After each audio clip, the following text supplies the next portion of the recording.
Strategy of effective interviewing, एक और video जिसमें आज हम फिर से बातें करेंगे कुछ और स्ट्रैटेजीज की जो आप अपना सकते हो as an interviewer. Top most दुनिया का, जी हाँ, नंबर वन, अगर आपको वर्ल्ड प्लेयर बनना है एज एन इंटरव्यूअर, अगर आप चाहते हो कि आपसे लोग आए और ट्रेनिंग ले, आपको मेंटोर बनाए, आपसे सीखें, आपसे जानने की कोशिश करें कि आप इतने अच्छे इंटरव्यूज कैसे ले पाते हो, क्यों आप ही की वाहवाही होती है, क्यों आपका प्रमोशन होता है, बाकी एचआर का प्रमोशन नहीं होता है, वो बस और बस एचआर एग्जीक्यूटिव्स या हयाती पे बैठ के ही रिटायर हो जाते हैं। अगर आपको किसी भी जगह पे एक कामयाब इंसान बनना है, तो चाहे वो कोई भी डिपार्टमेंट हो, चाहे वो कोई भी फील्ड हो, आपको उस काम को सबसे बेहतरीन करना आना चाहिए।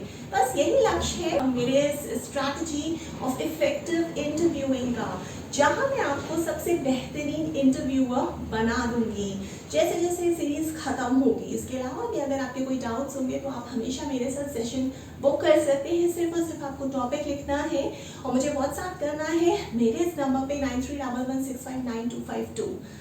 तो आज हम बातें करेंगे फियर ऑफ साइलेंस की। ये एक और स्ट्रैटेजी है जो आपको ध्यान देनी है जब भी आप किसी का इंटरव्यू लेने के लिए बैठते हैं एज एन इंटरव्यूअर। खामोशी का डर, जिसे हम हिंदी में बोलते हैं, खामोशी का डर एक ऐसा डर है जो हम में से बहुत सारे इंटरव्यूअर्स को, बहुत सारे एचआर्स को होता है जब आप किसी भी इंटरव्यू को लेने के लिए बैठते हैं, क्योंकि आप लोग पहले से प्रिपेयर नहीं होते हैं, आपकी जो प्रिपरेशन है वो अधूरी होती है या होती ही नहीं है, क्योंकि आपको लगता है कि हम तो इंटरव्यू लेने वाले हैं ना, हम तो इंटरव्यूअर हैं, तो हमें किसी प्रिपरेशन की जरूरत है ही नहीं।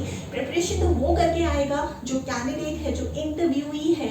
खामोशी का जो डर है उसकी वजह से आपको एज एन इंटरव्यूअर कभी भी ये नहीं करना है कि एक के बाद एक सवाल आप पूछते जा रहे हैं। क्यों? क्योंकि आपको खामोशी से डर लगता है। क्यों? क्योंकि एज एन इंटरव्यूअर आप या एज एन एचआर आप डरते हैं कि अगर इंटरव्यू के बीच में कहीं पे भी खामोशी आ गई, कहीं पे भी साइलेंस हो गई, आपका सवाल का जवाब कैंडिडेट ने या इंटरव्यूई ने दे दिया, खत्म हो गया, आपने थोड़ा सा समय लिया कुछ और सोचने के लिए या उसके जवाबों को जॉट डाउन करने के लिए, तो इस बीच में इंटरव्यूई जो है, जो कैंडिडेट है जिसको आप सवाल पूछ रहे हैं एज एन इंटरव्यूअर, जो आपके जवाब दे रहा है, वो आपके बारे में क्या सोचेगा। आप तो निपुण हैं, आप बहुत ज्यादा ट्रेन एक्सपीरियंस्ड है, तो आप इस शो ऑफ में रह जाएंगे कि मुझे चुप नहीं होना है।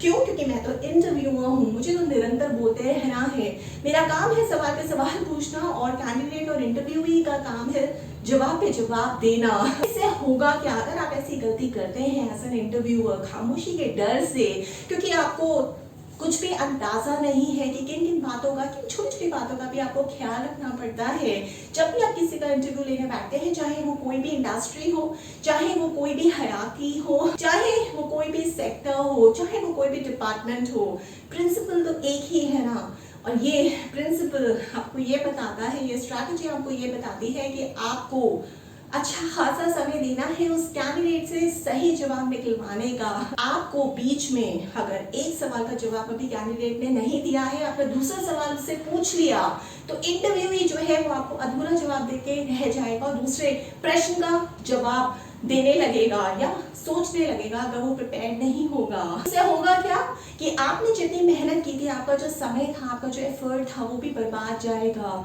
हो सकता है अगर आप उसे समय देते, हो सकता है नहीं, बल्कि अगर आप उसे समय देते तो वो अच्छी तरीके से लॉजिकली अपना जवाब फ्रेम करके पूरा जवाब आपको बताता, लेकिन क्योंकि आपको बहुत जल्दी पड़ी थी, आप रुक नहीं सकते, आपको खामोशी से डर लगता है, आपको लगता है कहीं दूसरा ये ना सोच ले, कहीं कैंडिडेट मेरे बारे में ये ना सोच ले कि मैं अगर समय ले रहा हूँ दूसरा सवाल पूछने के लिए तो शायद मैं प्रिपेयर नहीं हूँ। इस डर से आपने दूसरा सवाल पूछ लिया जबकि उस सवाल को अभी इस समय पूछने की जरूरत नहीं थी, तो उससे क्या हुआ, आप भी नुकसान में रहे, कैंडिडेट का आपने पूरा का पूरा भविष्य खराब कर दिया।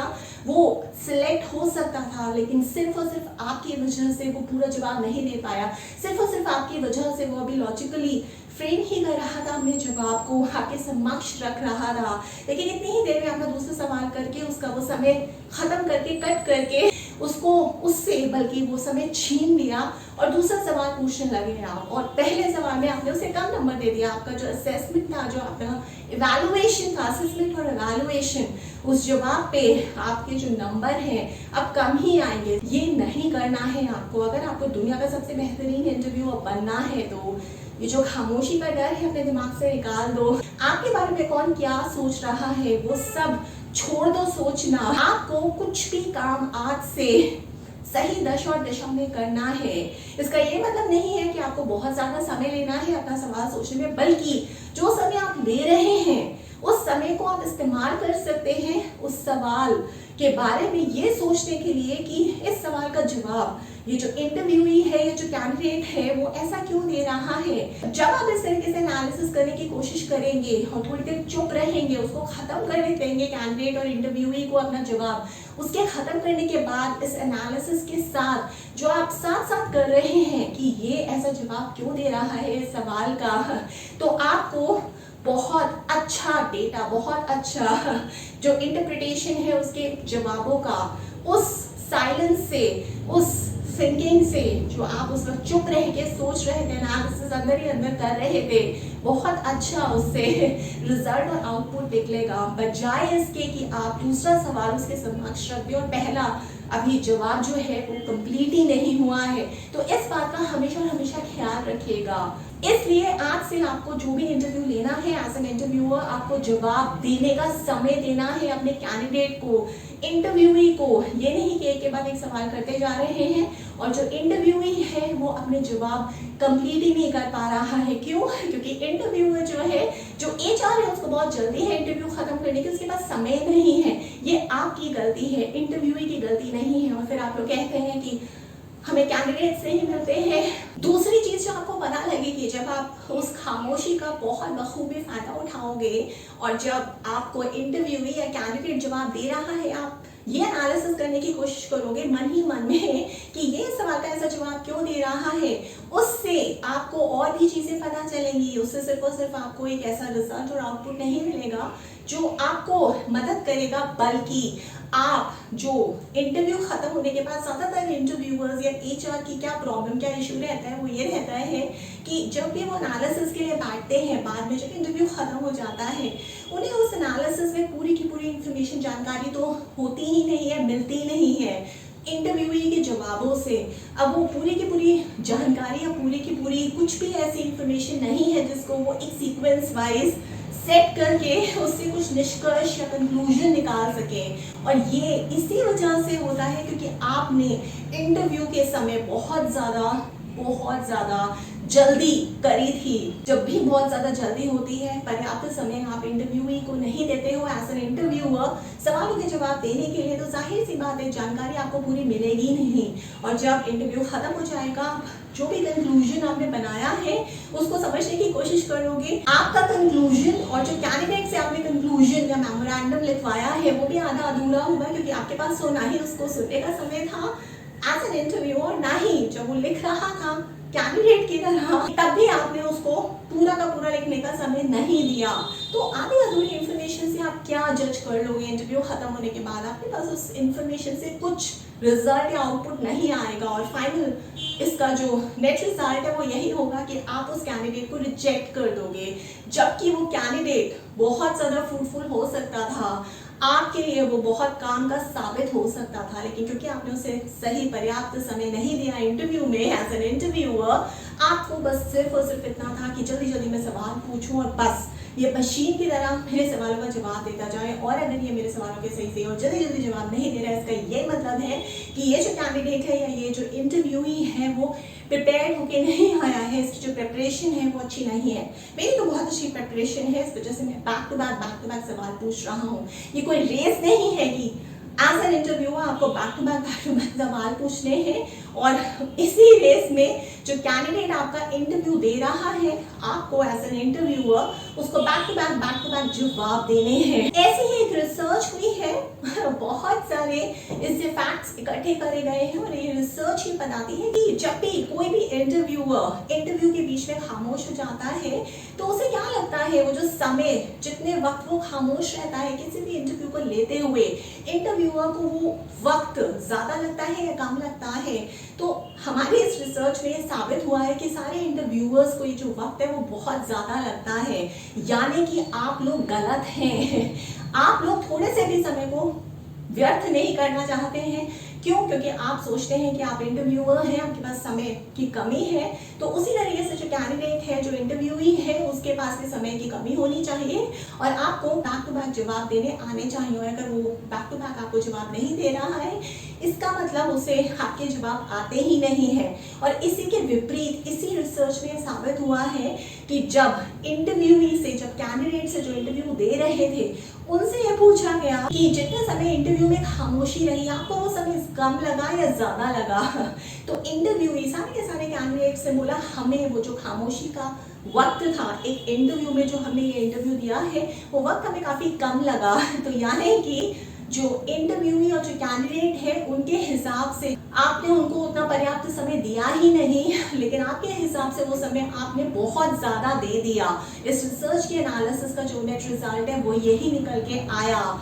तो यहाँ पे कोई सिंकिंग नहीं होता है आपकी मनोस्थिति का और इंटरव्यूई की मनोस्थिति का। इंटरव्यूअर और इंटरव्यूई की मनोस्थिति मैच करनी चाहिए, सिंकिंग करनी चाहिए इंटरव्यू लेते हुए। इस रिसर्च में अगर तो ये रिजल्ट आता कि आपको भी समय पर्याप्त लगता और इंटरव्यूई और कैंडिडेट को भी समय पर्याप्त लगता, तो हम ये कह सकते थे कि हाँ, जितना समय आपने दिया है उस इंटरव्यू में खामोश रह के इंटरव्यूई को या कैंडिडेट को, वो सही था। क्यों? क्योंकि वो आपको भी सही लगा और उधर से कैंडिडेट और इंटरव्यूई को भी सही लगा। और जहाँ वो वक्त इंटरव्यूअर और कैंडिडेट दोनों को ही सही लगा, बस वही सही वक्त, वही पर्याप्त वक्त है। यानी कि ज्यादा से ज्यादा 100% की जो 95% इंटरव्यूज हो रहे हैं आज के समय में, उसमें इंटरव्यूअर्स ये सोच रहे हैं कि अगर हम खामोश हैं और हमें जो खामोशी है वो ज्यादा देर तक नहीं बरकरार रखनी है इंटरव्यू के वक्त, और अगर वो 1 सेकंड भी चुप रहते हैं, 1 मिनट भी चुप रहते हैं, तो उनको ऐसा लगता है कि बहुत समय दे दिया उन्हें कैंडिडेट्स को और अब बस कैंडिडेट को उन्हें जवाब देना ही देना होगा। इसका सिर्फ और सिर्फ यही मतलब है कि आप 100% इंटरव्यूज में एज एन इंटरव्यूअर पर्याप्त समय इंटरव्यूई या कैंडिडेट्स को नहीं दे रहे हैं उनके जवाब बनाने के लिए, लॉजिकल थिंकिंग अप्लाई करने के लिए, उनकी मनोस्थिति सही करने के लिए, और फिर आप कहते हो कि हमें सही कैंडिडेट हमारे जॉब ओपनिंग के लिए नहीं मिल रहा है। तो आज से आपको कौन सी स्ट्रैटेजी अपनानी है? आपको खामोशी का जो डर है एज एन इंटरव्यूअर वो अपने दिमाग से हटा देना है। फियर ऑफ साइलेंस अब इंटरव्यूअर्स को आज के बाद, इस वीडियो को देखने के बाद, अब और परेशान नहीं करेगा। अब आपको ये क्लैरिटी आ गई होगी कि हमें अगर चुप ही रहना है तो उससे हमारा कोई गलत इंप्रेशन नहीं जा रहा है कैंडिडेट के ऊपर। कैंडिडेट को भी हमें पर्याप्त समय देना है सोचने समझने का और अपने जवाब हमारे सामने प्रस्तुत करने का। जिस तरीके से जब आप कभी भी किसी इंटरव्यू में जाते हैं, आपको फिर प्रमोशन चाहिए, आज से कोई अगर बैक टू बैक सवाल करे और आपको जवाब देने का बहुत ही कम समय दे, तो आपको कैसा लगेगा? बस वही मनोस्थिति आपको सोच के एज एन इंटरव्यूअर हाथ से हर इंटरव्यू में रखनी है। इसके अलावा भी अगर आपके कोई भी और डाउट्स हैं जिस पे भी आप चाहते हैं कि मैं आपको कोच करूं, काउंसिल करूं, मेंटोर करूं, ट्रेन करूं या गाइड करूं, तो आप उस टॉपिक को मुझे व्हाट्सएप कर सकते हैं। मेरा फ़ोन नंबर है 9311659252। इसके अलावा भी हम और भी टॉपिक्स पे निरंतर बातें करते रहेंगे मेरे सेशंस के थ्रू। अगर आपको इस सेटअप है, जैसे कोई गवर्नमेंट ऑर्गेनाइजेशन है, कोई प्राइवेट फर्म या ग्लोबल फर्म है, कोई एनजीओ, स्कूल, कॉलेज, यूनिवर्सिटी है या कोई स्टार्टअप है, और अगर आप चाहते हैं कि ऑनलाइन मोड के जरिए मैं आप तक पहुंचूं आपके एम्प्लॉयज़ को, यानी कि associates, interns, manager, senior manager, CXO level के एम्प्लॉयज़ और सीईओज को कोच करूं, मेंटोर करूं, गाइड करूं, ट्रेन करूं या काउंसिल करूं, तो आप मुझे प्रपोजल भी भेज सकते हैं। मेरा ईमेल एड्रेस है verma.roli@gmail.com।